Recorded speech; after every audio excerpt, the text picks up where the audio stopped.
Hello. So if you are not here on 21st or 22nd, we are learning about the Weimar Republic, um, which is basically Germany. But first, I gave you time to do your lecture notes. So here is the lecture, so you are able to get your active listening notes. All right. So World War I is over. We talked about Italy, Japan, and Russia.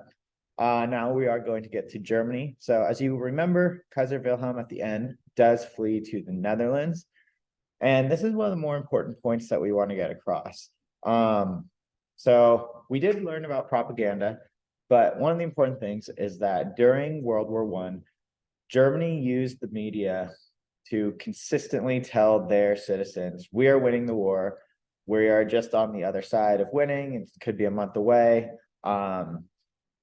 Just messages like that throughout the entire war. So the German people always thought they were winning the war. And then all of a sudden, and this kind of makes sense because a majority of the fighting doesn't really take place in German lands, or if it does, it's at like the borders of Germany. So the German people believe them that we are winning the war. It helps morale, and they believe it. And then all of a sudden, November of 1918 comes around, and Germany has suddenly lost. And so they can't really understand that. How can you be winning a war for 4 years and then one day you've suddenly lost? So try to think of that yourself. Like if you were in a situation like that, you were a citizen of a country who's being told you were winning the war all this time and then you suddenly lost. You might try to think of other ways, other outside reasons for you losing, maybe like sabotage, or a certain group sabotaged you so that you didn't win the war, because it couldn't have been our military's fault since we were winning the whole time. It had to be someone else or something else, right? So this is kind of this idea that will grow in Germany or the Weimar Republic after World War I. Then I also do want to remind you about the Treaty of Versailles. They did feel like they were forced to accept it, which they pretty much were, but they felt like it was too unfair. Remember, on our essay in the test, I asked you if you felt like it was fair or unfair, and I did get mixed results. So people still interpret it in different ways, right? And that was without you knowing what it's going to lead to. And also as a reminder, Germany does lose 13% of their land and all their colonies, and had to pay about $33 billion in reparations, or about $9 trillion today. So what is that going to do to your economy? It is going to create hyperinflation. So inflation is like the value of your money is not worth as much anymore. Think of today, milk. If you go to the grocery store today, go and buy 1 gallon, it's like $5. A year or two ago, it would be like $3.50 for the same gallon of milk.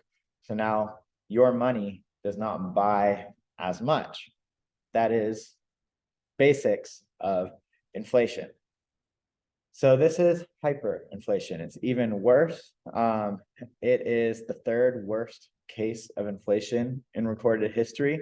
And we can really look at this by going through these dates. So when the war ended, 4 German Deutschmarks were about $1. So it was like a quarter per Deutschmark. And then just 4 years later, their money had dropped by 100 times. So now it was 400 Deutschmarks was one US dollar. But where we're really going to see it go out of control is in 1923. Here at the beginning, it is now 7,000 Deutschmarks for 1 US dollar. So not that this equates, but it's easy to think of. If 1 US dollar is like a cup of coffee, in 1918, it would cost you 4 German dollars, Deutschmarks, to buy that cup of coffee.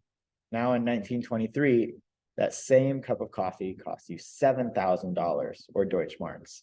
But you're really going to see it go out of control during this year.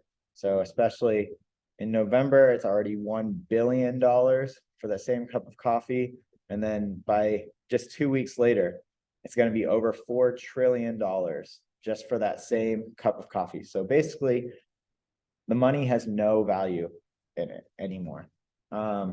So I want you to think of this question: does this create trust in your own government? If the government can't even provide you a monetary system that works, why are you going to trust them with other programs or social programs? So this is kind of going to bring change to Germany. Also, because of this valueless money, we get a lot of crazy pictures out of it. So like here, you see children playing with just like bricks of money, because it was cheaper to do that than to actually go out and buy toys or buy toy bricks to play with. People who needed firewood to keep warm instead would just burn money, because it was cheaper to do that than to go out and actually buy firewood. And you can read this quote. It is very important and good. It talks about how people couldn't even carry their money anymore. It was too much to carry in your pants pockets. So people would bring carts or wheelbarrows or big baskets just to go grocery shopping. So it kind of shows you how bad the system is. And why is this happening? So remember, Germany had to pay all of those reparations, right? They had to pay billions of dollars to the victors. Well, how can you do that when you don't have any money? What Germany was doing was just printing more money. But if you keep printing more money, the value of that money is going to go way down. Like it's going to be almost worthless because there's so much of the money around you, right? Think of it in terms of shoes, which I know a lot of people like. If Nike were to produce some Air Jordans and they only made 1,000 pairs, like in the entire world, there's only 1,000 pairs, it might be like $1,000, probably more, but let's just say $1,000 for one pair of those Nikes because they're so rare. There's only 1,000. But if Nike goes out and makes 10 million pairs of those shoes, how much are those shoes going to be worth? Not nearly the $1,000 that they used to cost because there's so many, right? It's the same with money. If Germany keeps printing more, it's like they're printing more shoes. There's so many of this money, so many of these shoes out there that they don't have any value. So this is just going to happen on an extreme case.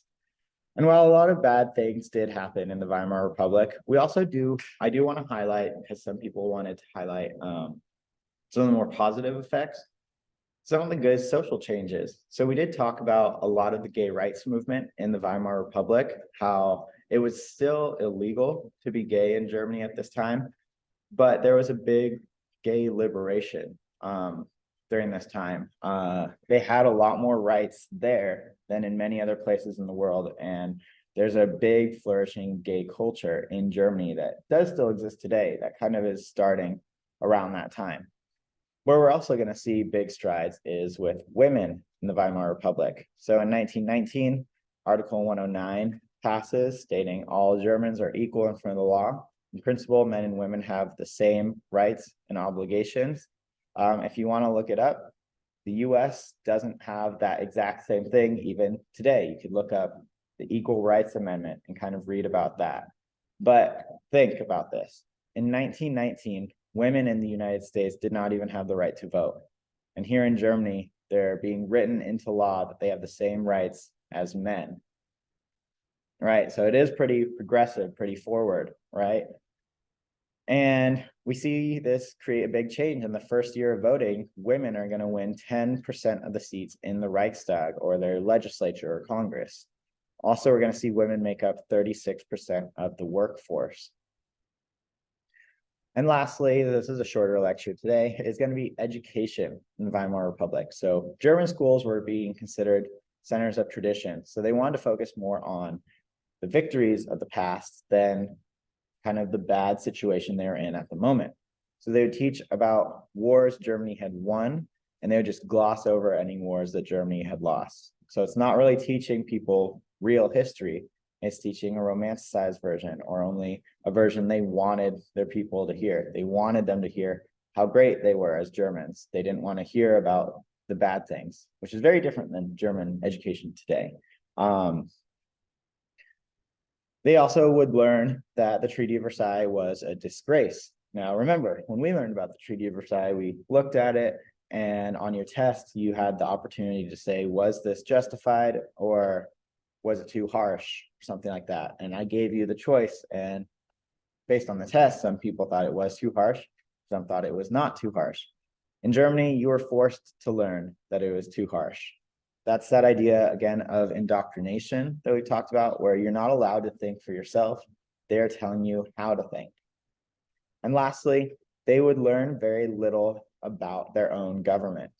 So why would they not want to learn much about their government?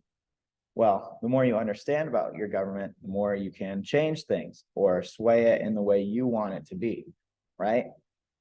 And so if they don't learn about the government at all, then it's only really the higher ups who are able to make all the changes, and the people who don't know much about government can't change anything in their society. All right, so that is all for the lecture today. Remember to do your summary at the bottom. So for the rest of the lesson, I started off with what is democracy? So kind of thinking, what is it in general terms and what words or phrases do you associate with it? That is because we are doing an activity where you are reading sections and circling if the Weimar Republic sounds like a democracy or not. So if it sounds like something that is democracy, you are going to circle the D. If it does not sound democratic, like free elections or freedom of religion, freedom of thought, then you would circle the X. So how is their government kind of operating at this time? You are going to click on this link to figure those out and read that document. Then at the end of class, we are learning about roots of anti-Semitism. So kind of leading up to the Holocaust. So you are going to click on this link. If you are not here, you must read all of them. I'm sorry. And here I have recordings of all the sections. If you do go to the section, it is all highlighted, so you know exactly what to read for which question. And again, here you can listen to a recording of it and follow along. And then you do have questions about it. Please take your time with this document. I think it is one of the most important things we're going to read all year, to kind of be understanding this origin of hate, right? Why does the Holocaust happen? Well, here are some of the roots that will lead to it. And then at the end of the day, of course, you do have your exit ticket. So please get that done. And that is all you missed for that day.